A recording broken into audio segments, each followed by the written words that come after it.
Welcome to another video with www.homepainter.co.za.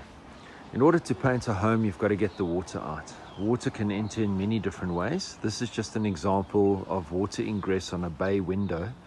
As you can see, it's a flat roof that juts out from the house. Bay windows have numerous points of entry. Let's start at the top working down. As you can see, this flat roof has got no gutters that direct the water. So the water just cascades over the edge of this corbelling and drips off the corbelling, hopefully. So you can see the cracks that have emanated on that top edge. So the flat roof needs to be waterproofed on top of the corbelling, and it needs to be protected from the sun using a UV protective top coat.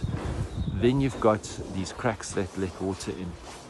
The cracks that let water in, as you can see where this metal pole is, there's a lot of different elements with too much movement. So the mild steel metal pole here on the corner, the 75 square tubing, expands and contracts vertically. It's got a plate at the top, and you can actually see where it joins into that corbelling there. The crack has emanated. Then the water runs down this corbelling.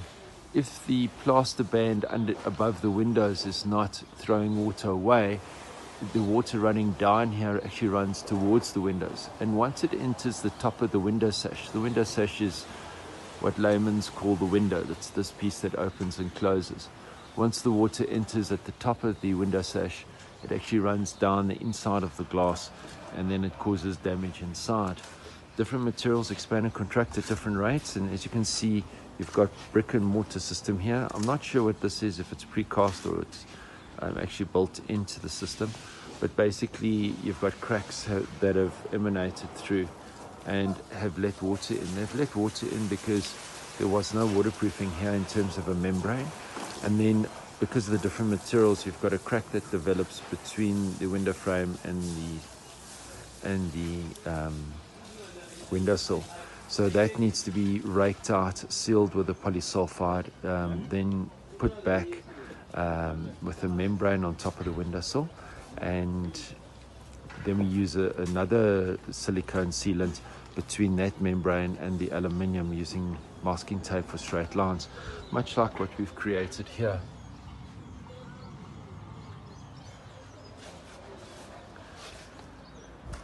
As you can see, the mild steel hollow tubular section rusts, the rust exfoliates, and then the waterproofing delaminates with that exfoliation and water gets in.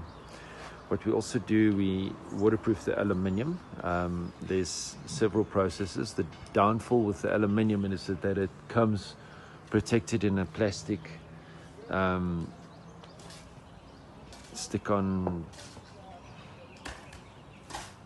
And what that does, the builders don't remove it. So they build it into the wall with that plastic stick-on protective coating, and it decomposes with the sun. They actually just cut it level with the edge of the window here, and that plastic then starts to peel back, and it forms a perfect path for water ingress to follow through. As you can see, the damage to the wall created from the water coming in from the top down, we've had to retexture.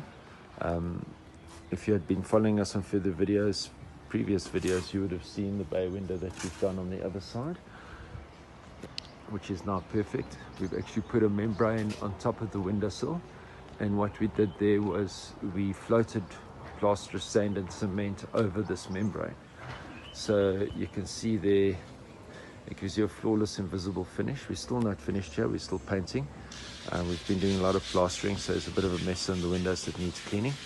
But we've put the silicone seal around the edges, and basically the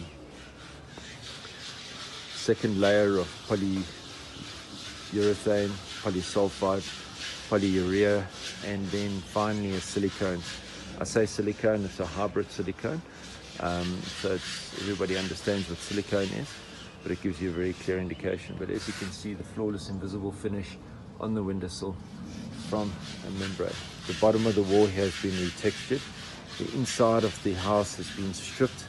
We've damp-proofed the inside window inside, and the carpenters have come back to put the furniture As you can see, again, flat roof, no allocation to water flow. Water just cascades down this corbelling, runs back onto the window. There's the plastic that I was talking about, that yellow plastic that the window sashes come pre-manufactured in as a protective cover, and they basically don't remove that.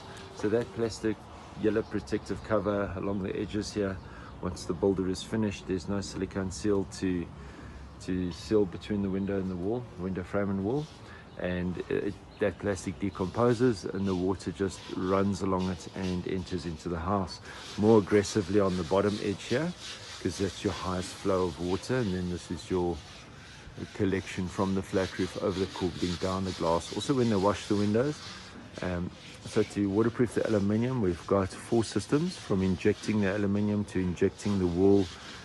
This black rubber beading recedes with age, especially on the north side, and we bridge a gap. You can get the glazing guys to replace that.